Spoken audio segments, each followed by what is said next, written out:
Айлығымнан 100% ұстап жатыр. Бұл заңды ма? Айлықтан 100% ұстай алмайды. Бұл еңбек кодексінде атқарушы іс жүргізу және сот орындаушы мәртебесі туралы заңдарында бекітілген шек бар, 50% деген. Одан асырып ұстай алмайды.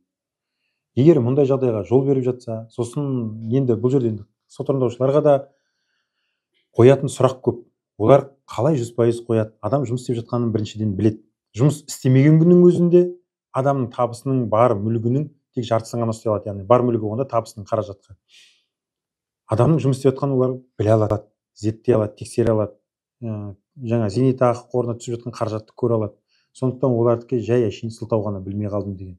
Бірақ енді бір жағынан оларды да түсінуге болады. Енді өкінішке орай бізде қазақтар жүріп аламыз, білгенімізді істеп алсын, мен оларға хабарласпасам болды деп жүріп аламыз. Сол кезде осы да жақсы құрал. Бірақ дегенмен осылай шаршап жатсаңыздар бізге хабарласыңыздар, жазыңыздар, көмектесеміз.